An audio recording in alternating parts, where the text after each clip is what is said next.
Hi guys, Kinsey Schofield here, royal commentator, and I am talking to the Hollywood Raw podcast on my top tips for meeting William and Catherine. And I tell you what Prince William said to me. Oh, he's such a dream. Welcome to the Hollywood Raw YouTube page, guys. We're happy to have you here. Make sure you like, subscribe, leave us comments, do all the stuff. What are you waiting for? Let's go. I got a drug addiction to feed.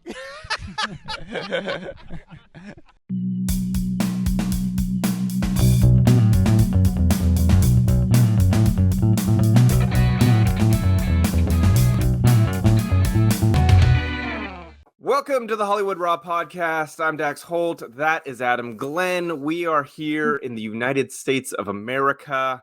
But today our podcast is all going to be about what happened over in the UK this past weekend. It was a really big day for the Brits. And Adam, I know you love the Royals, so I know you're excited. I love the Royals. Wait, is that sarcasm on your end or what? Yes, because I love the Royals, but I feel like it's a little iffy with you. Yeah, I'm a little naive to it. I'm a little not. I don't get it, and that's why our guest today is going to be someone that educates me a little bit, or you guys a little bit, because I'm always so lost. I know like the Real Housewives, the Bravo version of what's going on, but I don't know really how it's going to impact the country or what's going on. What does it really mean? I'm excited. So today's episode was supposed to be totally different. I'm not going to lie. We had a whole other episode planned. And then I woke up this morning and said, I need to call Kinsey. Because she was over in the UK the last couple days working on the whole coronation, appearing on every television channel over there, reporting, because she is a royal reporter, royal commentator, royal insider. I've seen her quoted as basically everything. And so I was like, let me see if she's back yet. She literally landed yesterday. So she might still be half awake, but we're going to get her on, talk about exactly her thoughts on the coronation, the fact that this was supposedly $125 million they spent on this whole extravaganza. But, for her being over there, what it was like walking the streets. I saw a video of her being up close with Prince William and Kate. So I just want to see, what the hell was it like being there for such a big event? Because this is once in a lifetime for a lot of people. I mean, the last one happened 70 plus years ago for Queen Elizabeth. It's happening now, it just happened. And so what's it like? I don't know. I'm just so fascinated with the royals and the family, the dynamics, the bullshit, the excitingness, all of it. So we're going to get her on here in a second. Before we get to Kinsey, we like to read a review. Dax, do you have a review ready for us? Oh, I got one. All right. This one comes from Caitlin, 11444. It says, my favorite pod. I love this pod. This is one podcast I never miss. Every Friday, I listen with my boyfriend.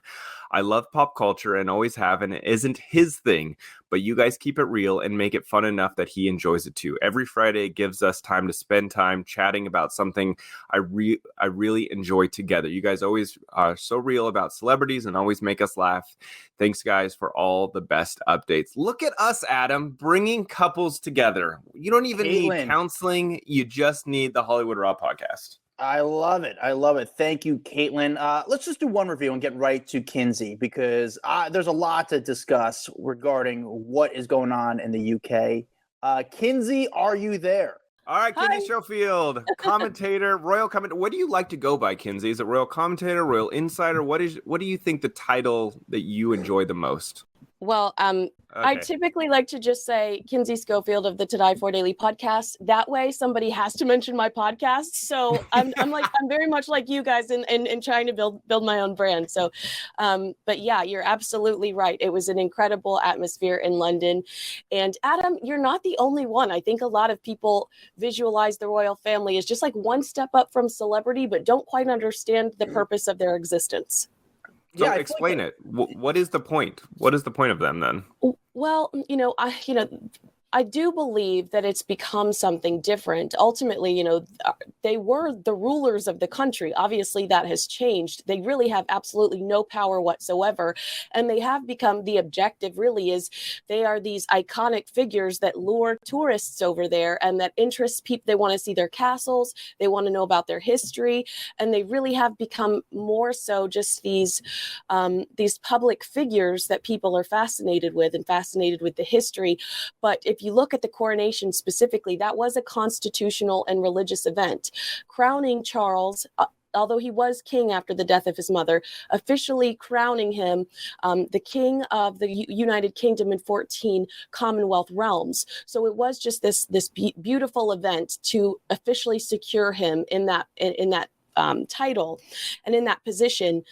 You saw a lot of religion throughout the ceremony, and some of the pushback on that was that he doesn't want to be the protector of the Church of England. He wants to be the protector of all faiths, and he wanted to include all faiths. I think his heart was in the right place there, but you saw the Christian faith say, but you're supposed to be the defender of our faith. Why, you need to focus on that specifically, because that's what it's always been. And they felt like if you are the defender of all faiths, does that take away from the fact that you're supposed to be the defender of our faith specifically? Mm-hmm. Well, it sounds like, so how did that even become public, that he says, hey, I want to represent, and this might be a stupid question, again, I don't know this stuff, but how did that become public that he goes, I want to represent all faiths and the blowback within the religion? Well, he actually made this statement 20 years ago. So anybody that was surprised by it just hasn't read a book. He's been very controversial and outspoken over his lifetime. But we found out about it this time because it's believed that the Archbishop and some of the other church leaders actually had a conversation with him leading up to the coronation, royal insiders leaking that information. But I think it turned out really well because they didn't stand up and read anything the way that Charles had initially hoped that they would. And maybe they could and should have. But the way that they were not controversial about it was everybody showed up and had a presence there. So Charles did ultimately get his way. And like I said, I truly believe his heart's in the right place. He's a very spiritual person and has studied all religions. So it reflects him and his personality that he'd want everyone there. So Kinsey, I've been, and I say also, I love the royal family. I like I watch The Crown. I've watched all the documentaries. I don't know why I'm fascinated by them. I can't be more bored by King Charles. I know it sucks to say, but I don't find him exciting. I don't like watching him take power. I'm just like, I don't know. He's not an exciting royal for me. And I don't know if it's just the legacy that's got to this point where, you fantasize over Princess Diana. So you kind of have a bad taste in your mouth towards King Charles, or if people should just let that go. But I feel like I want to see William in that role. I can't be the only person out there. Oh my gosh, you're the leader of the fan club. No, you're absolutely right. Charles years ago was considered super hot. They called him Action Man. He dated all of these, he I don't know if it's on the record, but he allegedly had a fling with Barbara Streisand. He went to the set of Charlie's Angels. He was like this hot shot. None of us could understand the attraction that Diana had to Charles, except for the fact that he was a prince, future king, because she was always so much more beautiful than he was handsome.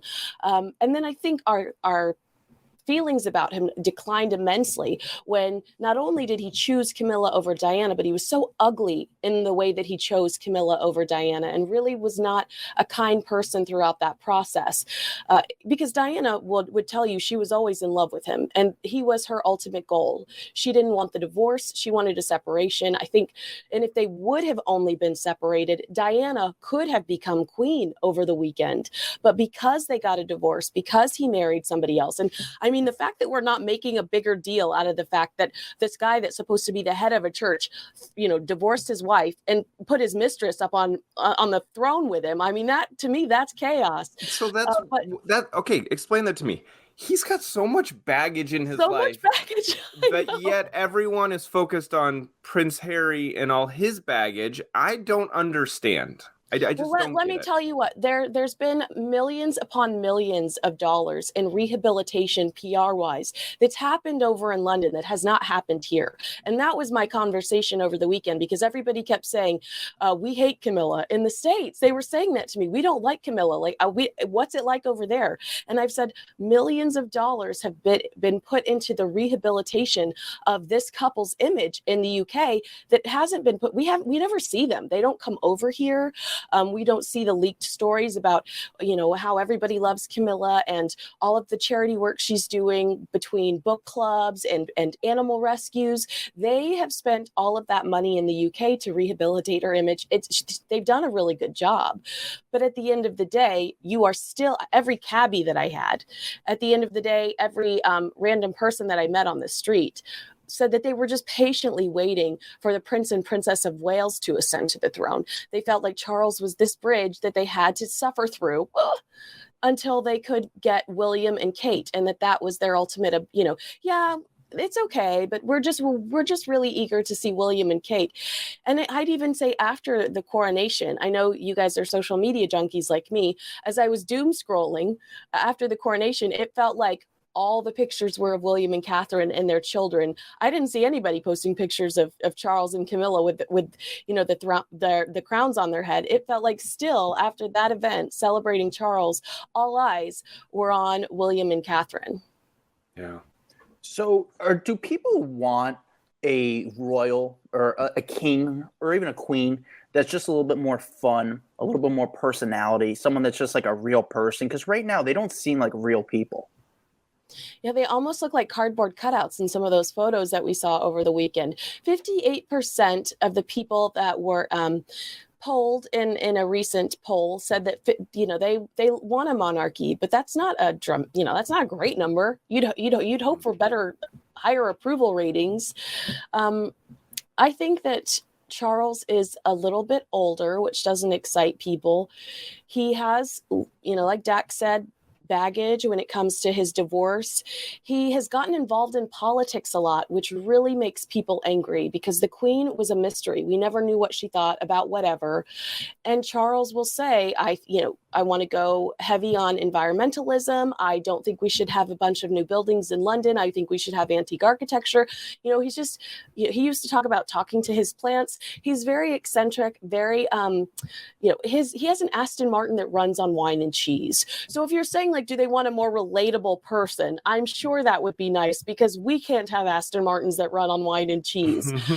I think he'll be a good leader because he's had 70 years to prepare for it. But I just don't think that necessarily the enthusiasm is there from every single person. I think if you believe in the monarchy, you believe in each step. So you say, yes, we accept Charles as the sovereign because he is the step after the Queen, and after Charles, we'll see William as king. But you are seeing a lot of people that are just saying, I just can't wait. I just can't wait to be king. I just can't wait for William to be king. So I remember hearing some stories, and I don't know if they're rumors or whatever, that literally the Queen on her deathbed had told Charles, like, you can only be king for a couple of years, and then you have to, what is it, abdicate? Abdicate, yeah. You have to abdicate to William. Do you think there's any truth to that? Because the Queen's smart enough to know, like, I don't think people wanted Charles necessarily to take over, you know what I'm saying? And she's worried about the longevity of the crown at the end of the day. And I think she also saw that as like, man, my son's probably not the best choice, but that's how it is. But I think my grandson is going to really kind of bring it back home. Do you think there's any truth to that rumor or story? I don't, and let me tell you why. You're absolutely right. The Queen sacrificed her entire life for the monarchy. I don't think there was a breath she had, except maybe on a horse track, that was just for her, because she sacrificed her entire life for the monarchy. What we do know close to her death was that she released a statement saying she wanted Camilla to become Queen Consort. Now, upon Charles marrying Camilla, they told the public, who was always pro-Diana, they told the public that Camilla would only be Princess Consort. And the reason that they said that, which at the time was likely a blatant lie to the public, was because they wanted the public to accept Camilla. So they said, don't worry, she's just going to be, upon sending the throne, Charles is sending the throne, she's just going to be princess consort. So everybody goes, okay. And they allowed the union of Charles and Camilla. And then the Queen says, months before her death, it would mean a lot to me if you would accept Camilla as the Queen consort.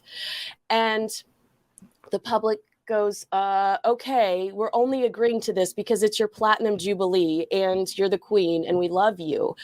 Now the Queen passes, and then Charles starts the Queen Camilla campaign, just ditching the consort title.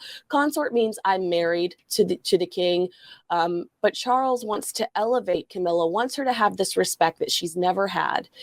And so he's on this full campaign to change it to Queen Camilla the Queen versus Queen Consort.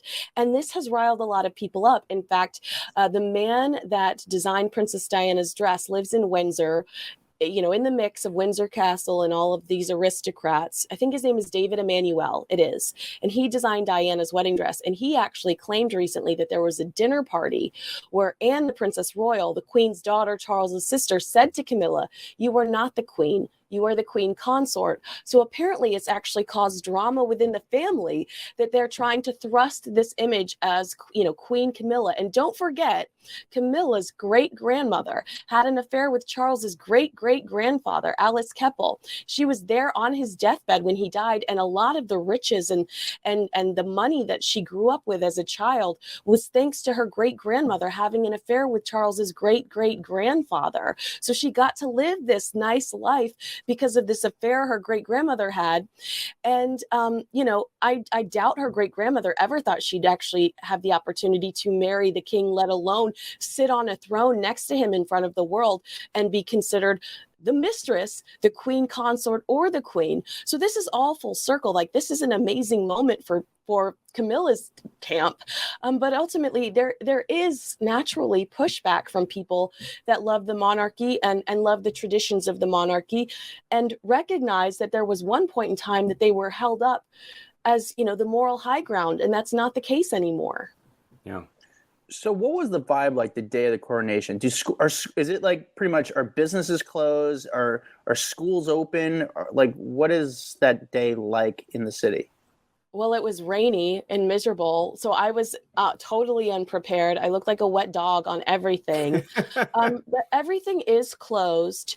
It's amazing how many people show up in their ponchos, though, ready to get wet and ready to yell and celebrate. I mean, thousands took the street. It's hard to get close to the palace. So if you are working, get ready to be on foot for a long time to get as close as you can to the palace. I think people think it's much more glamorous than it is when you're working there. I was in my Doc Martens, covered in rain and using whatever I could to try to not get damp. But it is electric because people realize that well, first of all, I'd say if you have a family, it's an incredible experience to bring your kids out there and to all be there. It's patriotism, right? You're all screaming and cheering for the same people. Doesn't matter who you voted for, what side of the aisle you're on. You all just love the monarchy. You all just want a glimpse of the king, the queen, and the Wales family. Kinsey, nothing sounds worse than standing for 6 hours with my children waiting for 2 seconds for them to drive by. I know. But you make friends with the people around you. Everybody brings snacky snacks. Like, you're sharing your biscuits with the people around you. It is so bizarre. I mean, even you talked about me meeting William and Kate. Even when I go to those little things, I make brand new friends, or I see people that I'm friends with on Instagram and we recognize each other in real life. And so, it's just amazing how bizarrely this family brings people together. But it was rainy and I hated that, but it was wonderful to see an entire country get together, get in the streets and rally around the sovereign. I mean, would I do it for William and Catherine? Absolutely. But I don't know as a fan if I would stand in the pouring rain for hours for Charles and Camilla. Yeah. Okay. So walk me through the day that you got to see Kate and William up close? Like, where were they going? How long did you have to stand there to wait for them to walk by? Did you get to shake their hand? Like, tell me all about it. So that is, I think it's the Duck and Dog, I think is what the pub was called. And just less than 24 hours before, their press people sent a notice to the media saying that they were going to do the surprise visit. They were going to have a pint at this pub, and then they were going to do a walkabout. The objective was to build hype for the coronation. So, of course, you're going to send your A-team, William and Catherine, to do that, because I don't know if they sent anyone else, if that you would have received the kind of army that showed up. I showed up a little late, and I was concerned about it because I took the tube, which terrifies me.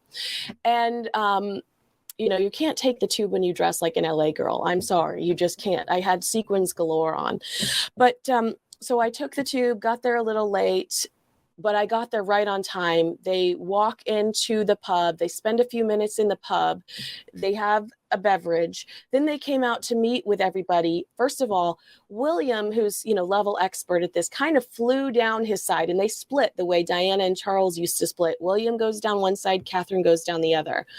Oh, but I think if you want to meet William and Catherine, if you want to go to one of these events and to actually get to engage with them, bring them like big flowers, bring them gifts, because typically their handlers are looking at where to start. And they typically go to somebody that's got a big bouquet, or they clearly have something for the kids. The handler will come over to you and say, I'm going to bring Catherine here in just a minute. And they try to be hush about it.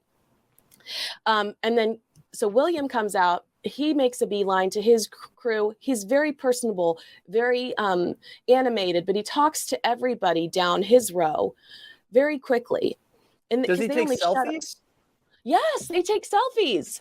Okay. Cool. Remember when Meghan Markle first joined the family, they weren't allowed to take selfies. So there's clearly been an evolution of how much you can access them now. But Catherine took a solid 15 or 20. William's so done that he came over to Catherine's side to start saying hi to people too, because Catherine is still sitting there talking to people, allowing them to tell her their life stories. She's staring directly at you and makes you feel like you two are the only people on this block. She just totally gives you herself when you're talking to her. It's amazing. And it's got to be physically exhausting at the end of the day. But William was just because I'm sure he's done this forever. And then he's like waiting for Catherine to get done talking to everybody. I met William at the end of Catherine's line, thank God, or I wouldn't have met him at all because I wasn't on the other side. And it was the first time I'd ever met him. I'd met Catherine in Boston, and he was, again, over the top, animated, so much friendlier than I ever imagined. I think of him so seriously because of Harry and Meghan. I feel like he just must be sitting around, in a protective mode because of Harry and Meghan, but he was not. He was open, animated, funny, free. And then here comes Catherine down the line, again, talking to everybody, accepting gifts. And it was great. If you ever want to meet them, you just have to figure out where they're going to go, which is they typically announce a few hours to the public before they're there. You try to figure out get right in front of an entrance or an exit, and do bring flowers, bring gifts, because they do beelines to people that have books or stuffed animals or flowers, because that's a great visual of Kate, for the media that's there, Kate accepting a huge bouquet. Mm-hmm. And I thought obviously that's going to be one of the highlights of my trip, certainly. But another highlight was I ran to Andrew Morton, who wrote Diana, Her True Story. Like he was the one that worked secretly with Diana to write that book. I ran into him in a lobby and I was like, Andrew Morton. So I was excited about that. That's awesome. I think what was your conversation like with him? Oh, are you excited? Are you excited for the coronation? Oh, absolutely. Absolutely. We're so excited. The kids are so excited. And then you can't have a one-on-one because everybody's barking questions at him. So I got one question in, but that was fine by me. What would you say to him? To Andrew Morton? No, well, not to Andrew Morton. If you got a moment with the Prince or something like that. Oh, if I got a moment with Prince William? Yeah. Are you okay? Here's a question. Is this a question that I'm like publicly or just a one-on-one, no cameras? You got flowers. You're giving him your flowers. But no camera, right? No, I mean, your friend, your wife sitting on the side with a cell phone taking video of this? I think I would just say, like, I'm genuinely curious about the whole Harry thing, and I don't think he would ever answer anything Harry. But I'm just like, I would be curious to be like, are you nervous or excited to see your brother tomorrow? Ooh. Well, I think when you're in that position, you're certainly not trying to get in trouble. You know, like you realize that you're privileged to be. I definitely would ask him that question if I had the opportunity to interview him officially. Mm-hmm. But when you're in that position, you're like, also with me, I would my ultimate goal is to live in London and to be on the Royal Rota. And that's the elite team that the palace allows to travel in the back of the plane with the prince and the princess, to go all over the world with the prince and princess. So I'm definitely going to behave myself when that's my ultimate goal. I don't want to be the person that gets that great soundbite that never gets to have access. You know what's to funny again. though is that I'm a Harry fan. So like for me, I'm genuinely like looking at the dynamic of like, at the end of the day, these two are brothers. Right. Like, I hope that they can work through their shit at the end of the day and figure it out. Because like when I looked at photos and stuff of Harry sitting 3 rows back at the coronation, he looks sad. He looks bummed because I think you see him sitting back and he's like, shit, like I should be sitting front row next to my brother. I should be up there. And clearly they've made some life choices that have him sitting 3 rows back. And I think it's a very public diss to put him back there because of everything that they've gone through. But I think at the end of the day, I hope this family can work their shit out, especially those two. I don't really care about King Charles. Like, I hope that the brothers can figure out their crap. Did you watch Harry enter the Abbey, though? Because I thought when I first saw him entering the Abbey, he was in such good spirits. And I thought that's a good sign because he was joking with the Archbishop. I think he actually told the Archbishop good luck. The Archbishop is the one that does the ceremony. I think he actually said to him good luck. And he was light on his feet. You know, I think it's a different, obviously. I feel like anyone could fake that. Oh, really? Okay. I just thought he looked in good spirits when he first entered. And I thought that's great because I thought he'd be kind of glum throughout the entire thing, reluctantly there. And it felt like he was there with a purpose, which I thought that good for him.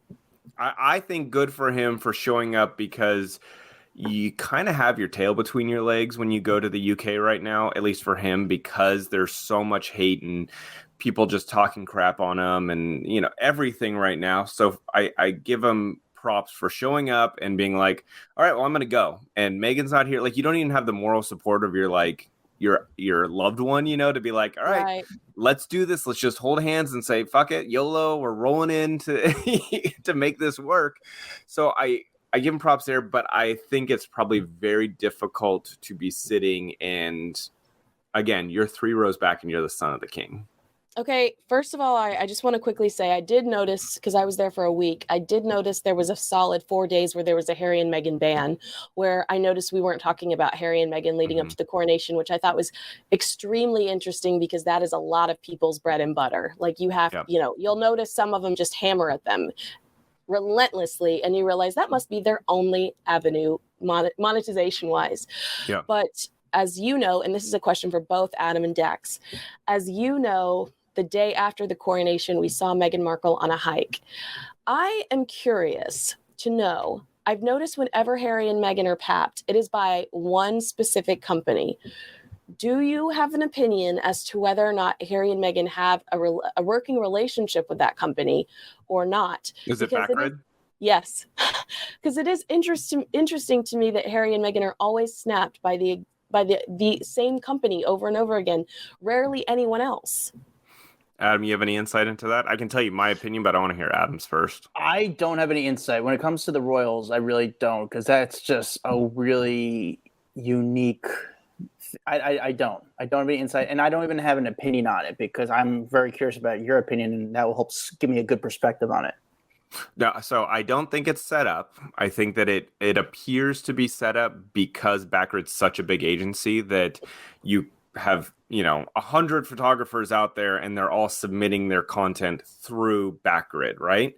I think that Backred has some of the most talented photographers, though, like Jessel and some of these other people that we have had on our podcast, where they're the smart ones, and they're going to go, and they know that, hey, Prince Harry's over there. The focus is going to be, what is Meghan doing? And that person probably sat outside their house for 5 days, honestly, waiting for them to leave, and follow them to their hiking spot, got the great shots. I think that Baccarat has the hardest working people out there. And that's really what it comes down to. Because we would see a lot more of Meghan and Harry. And we've asked a couple of the paps, like, is it hard to get them? And they're like, yeah, because they don't come out much. And so it's not a good payday for them to go and sit there and wait and wait and wait and wait. Unless you know, hey, if I get this shot, which this one probably paid them a fortune because she's out hiking while they're there, that's a payday for them. Right. But other than that, I don't think a lot of people will sit there that long because it's so far away from LA. And so you're spending a lot of days up there. So I don't think it was set up, but I do think it's interesting that she would choose to go out on that day. I think that's probably more of the situation where she actively makes a choice to go in public on a day that people are looking for her. Yeah, that is interesting. So that would be my assessment of that one. What happened to Katy Perry at this ceremony? Apparently she couldn't find her chair, her seat. Oh, that was so funny. It's classic Katy Perry. Well, Katy got hooked up to play this Windsor Castle event, right? Like they definitely were struggling to secure talent to play Charles's Coronation Concert. I mean, well, first of all, if I'm being honest with you, anybody he was a fan of, RIP, is no longer here because he's an older man. So if you look at the talent that was trending as he was coming up, those people are dead and gone.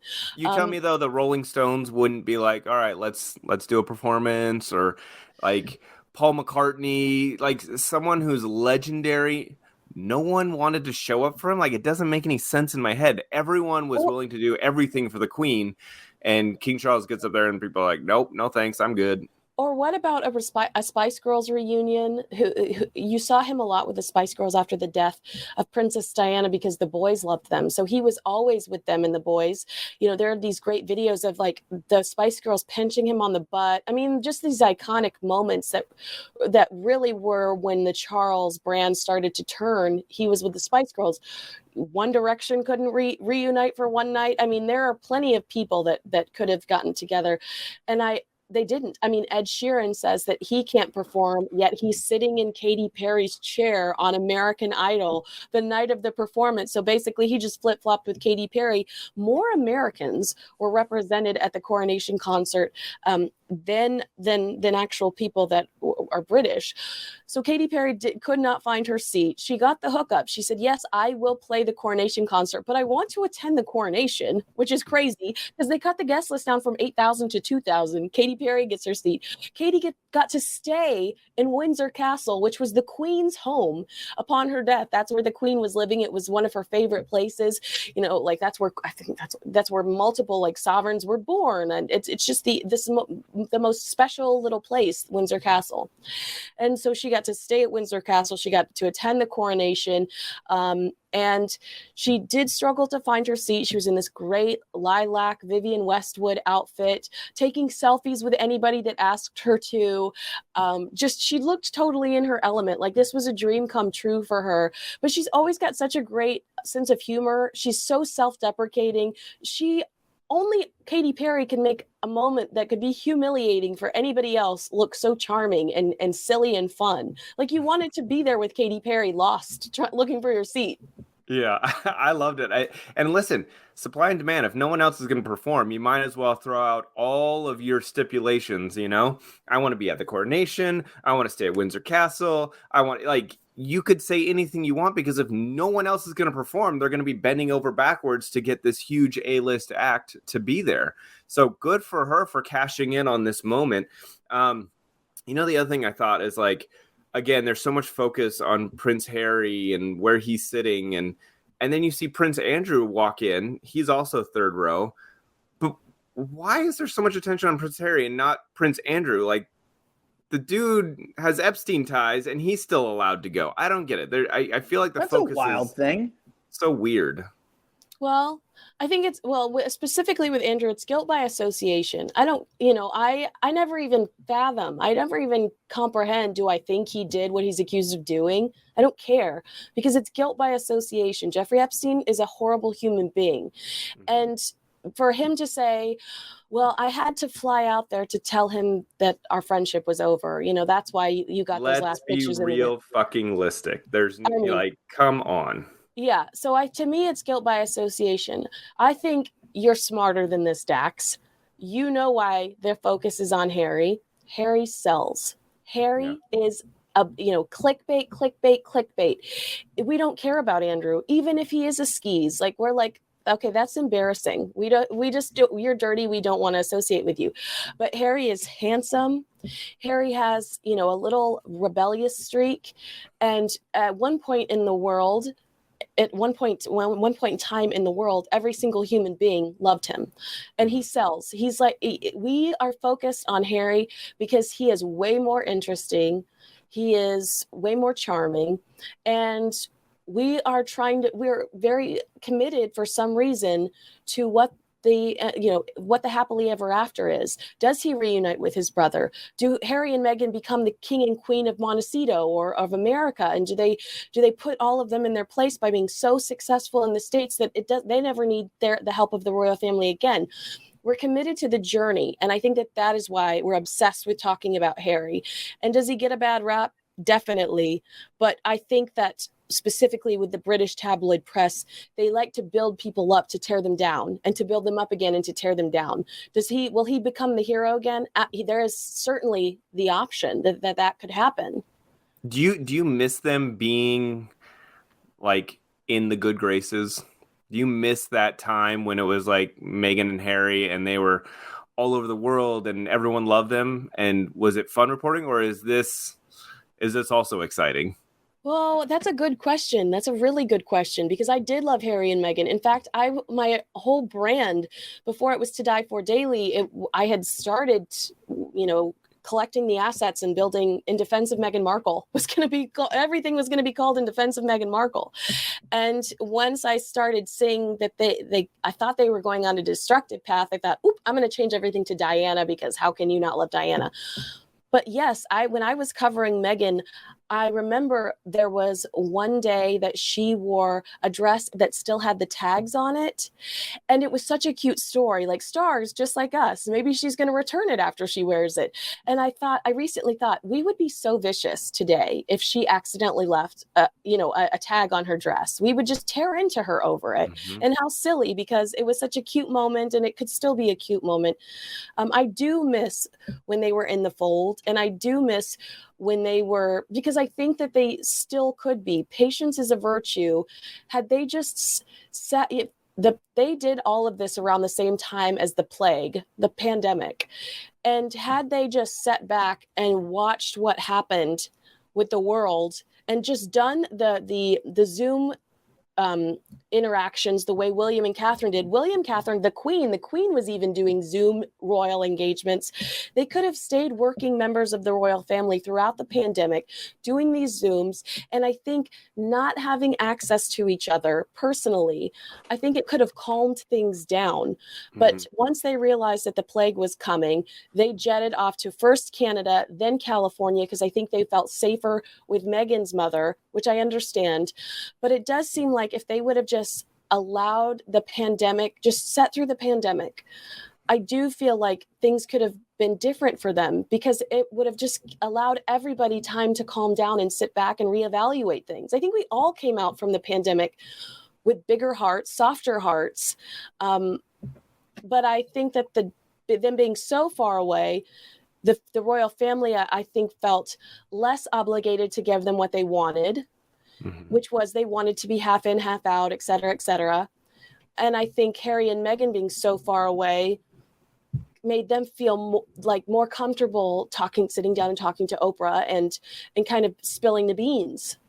Do you think that there could be a chance that they come back into the fold when King Charles is out of the picture? As weird and morbid as that sounds. I don't know, because I think it's William that's really upset and hurt. What I've heard is, they have this mantra, never complain, never explain. And when the book came out, it was William that said, we have got to respond. I want to go to war. And it was Charles's team that pulled him back and said, there's no way we're going to do that. So I don't think that it's Charles that's in the way of Harry and William. I think it's ego kind of from both men that are in the way. And but you're right, tragedy could strike and could soften both of their hearts. So perhaps that's all that, perhaps that's what it's going to take. What about, did the media, I saw the media in America made a big deal about Charles's sausage fingers. Did that become a big deal in the UK? It's not necessarily a big deal in the UK, but I do see it a lot in America. And I understand they're there, it's hard to deny it. So but they don't really talk about it in the UK. But I was going to, for 1 second, I thought to say to you, maybe it's a sign of respect or disrespect. But I'm sitting there and they're saying things to me like, is he too old to become king? The tabloids in the UK. And is he too outspoken to become king? Well, is Camilla ever going to be more than the mistress? So I don't think it's a respect thing, because they ask pretty disrespectful questions over there too. I don't know why that's not more of a focus over there. How do people feel about the cost of this whole thing? Because like $125 million that's been reported it costing, like, do the people of the UK, the citizens over there, is that annoying to them? Or is it just like, oh, we're used to spending ridiculous amounts of money on the monarchy, like it's all good? It's really annoying to people over there. And I'll tell you why. Because in 11 months, we've had the Queen's Platinum Jubilee, which cost a fortune. We've had the Queen's funeral, which cost a fortune. And now Charles's coronation. I almost feel like he should have held out till October or a little later on. The Queen herself waited a full year before her coronation after her father passed away. And I almost wonder if Charles should have done that, waited a little bit longer, because there's also this royal fatigue. People are just like, oh, another royal event. Oh, we're going to shut all of the streets down and it's going to be impossible for me to get to where I need to go for another big royal event in 11 months. I mean, so. Or couldn't he have done it smaller? I mean, I think that would have gone a long way to say, hey, this coronation's a big deal, but I'm going to make this more low key. We're going to take the price tag down from 125 million to 50 million. I feel like people would respect him for that. Well, I know this sounds hard to believe, but he did, bring the cost down. So, they even called it the low carbon coronation, because he cut the guest list from 8,000 to 2,000. All of the invitations that were sent were on recycled paper. The procession route was cut dramatically. How about send an Evite, bro? That'd right? Cut down on some money. Well, don't forget, Harry said he got the Evite, so he sent Evites too. But so, the recession route was cut down dramatically, so that they weren't taking up more of the street than they needed to, and so that they wouldn't have to have so much security that's excessively expensive. So he did cut. I believe the actual coronation was only 2 hours versus Queen Elizabeth's 3 hours. So there was that intention there. And we don't have the final numbers for how much it costs yet. But, I do believe that the Queen's Jubilee was $200,000 to $300,000. So just in comparison to that, you do see a dramatic cost. But to us, I don't think we spend that much whenever we have a new president, whenever we, do all that humdrum stuff. Unless they're just not telling us. Yeah. Yeah, which is an option. But I do think he tried. It does sound like a lot of money, and it is a lot of money to us, but there was definitely the intent to cut down costs. Oh, and then he told everybody to dress business cash. Like, he was like, wear what you would wear to a wedding. He didn't want everybody showing up looking ridiculous. So, but that's their own money. That seems silly. Like that's someone's own money. He's not saving any money by saying dress business cash. But thanks, Charles. Yeah, I think the intent was to not look over the top, I guess, is what my point is. Adam, how are you feeling about all this royal stuff? Dude, I mean, the closest thing we have to royals here is like the Kardashians, just the way they operate and move around, and all the scandals that go along with it. But I think it's really interesting. I understand the tourism that goes with it. I understand that the allure of the UK that goes along with royalty. People want to see the castle. They want to understand a little bit because that's what it is. You're always just trying to understand more and more. Is this going to be now that Charles is now the king? Is there any sort of negativity that people are like that's alluring? That's something that's going to be happening in the future that people are just waiting to happen. Like, what's the next scandal that's going to happen within the castle besides Harry? Well, you know what I think is interesting is there was so much negative publicity around Harry and Meghan losing Frogmore Cottage. And we still kind of don't know what the status of all of that is, but we are learning that Charles is asking people in Kensington Palace to leave as well. And this is wild to me because he's going to offer these historic buildings up for regular, normal people to move into them. Obviously, they'd have to go through background checks and security checks and everything, but he's allowing normal people to move into these castles. I mean, I'd love to live in Kensington Palace. That was where Diana lived. But he's going to put them up for rent and he's going to monetize these places, which I think is really interesting, but I also think it's potential for more scandal because maybe somebody does clear a background check, but we find out that they were friends with Jeffrey Epstein. Who knows? I do think that adds complications. But the next scandal, I don't know. Here, I will say this. The idea that Catherine wasn't allowed to wear a tiara to this event, it felt like, and she hacked, she wore a beautiful headband, a beautiful headpiece. Oh, I thought that was like a tiara. When I looked at it, visually, it looked like one to me. Right. Good. And I'm glad because I believe that what happened was that they did not want anyone to outshine Charles and Camilla. They are trying to elevate Charles and Camilla. Harry writes about this in his book, that Charles's team works against William and Harry to try to elevate Camilla, to try to elevate them. So they will whisper to the press negative stories because the ultimate objective is to make Charles and Camilla look great and the boys, stepping on the boys who already have this great brand, to elevate Charles and Camilla. And it felt like the idea that Catherine couldn't wear a tiara to this event was trying to say, no, we only want eyes on Charles and Camilla.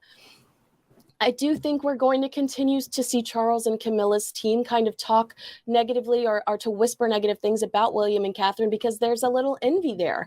And, we saw that during the divorce with Charles and Camilla. Charles was jealous, or Charles and Diana. Charles was jealous that Diana was the more popular royal. He was almost outspoken about it. He would say in jest during speeches, if only I could just split my wife in half and have her walk down both lines, because nobody wants to see me at these things. So I do think that there might be a little envy there with William's popularity. In the polling, you can see William dominates Charles. And I wonder how much in the future Charles's team will brief the press against William and Catherine to continue to try to elevate him.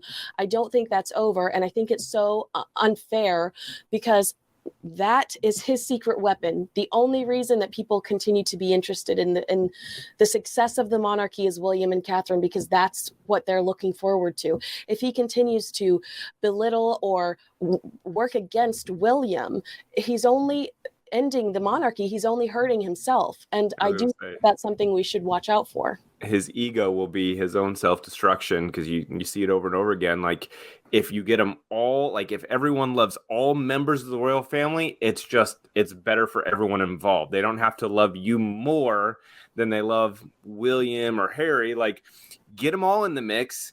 Everyone loves everyone, and then you look better at the end of the day. Like, the ego and him wanting to be better than everyone else, it seems like it's been a constant narrative throughout his life and throughout a lot of the headlines. And it's just kind of sad. You'd want your son to thrive and do better, but whatever. Anyway. Right. Kinsey, tell us what, for people who haven't checked out your podcast at I4 Daily, tell us what they're going to find. What do you talk about? What do what is the the royalness on your podcast?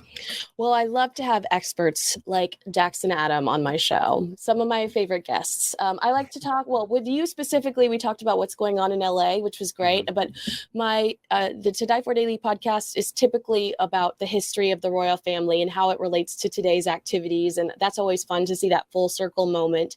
I talk to a lot of authors and royal commentators, and I think thank you so much for giving me the opportunity to plug it. It's todiefordaily.com if you'd like just a quick link. Awesome. Well, thank you for, I know you were exhausted after getting off your plane and working nonstop over there, and you took my call this morning and said, let's do this. And I appreciate you jumping in and making this episode happen. So thank you so much for joining us today. Thank you, Kinsey. My pleasure.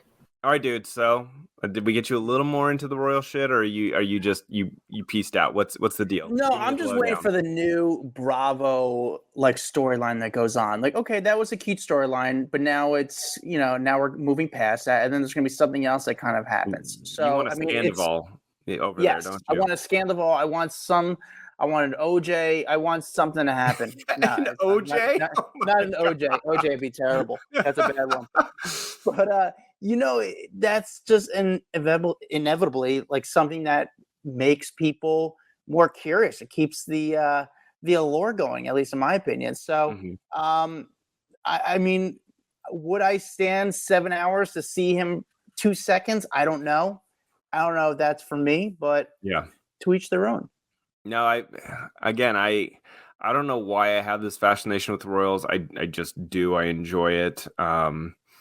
I don't know. I like hearing Kinsey's perspective just because she was there. She got to see. I've never got to meet Prince William. I'd love that opportunity to sit on the sideline and have him walk up. I think that'd be dope, dude. That'd be so cool. Yeah, it would be insane. But thank you, Kinsey, for coming on the podcast. Make sure you check out her podcast, To Die For Daily. If you're on Instagram, follow us on Instagram. We have a YouTube. If you're watching on YouTube, like and subscribe. We're also on TikTok. We have a private Facebook group. We have a private Facebook group called Off the Record, which I highly suggest you guys join. It's a really cool community where you guys can ask us questions. You guys ask each other questions. It's really a lot of fun. Follow me at Adam Glyn. Follow Dax Holt at Dax Holt. We'll see you guys next time. Bye. What's up, guys? If you like that video, there's plenty more where that came from. Make sure you like, subscribe, hit the bell so we can just feed you all the goodness daily. Hurry up. Come on, let's go.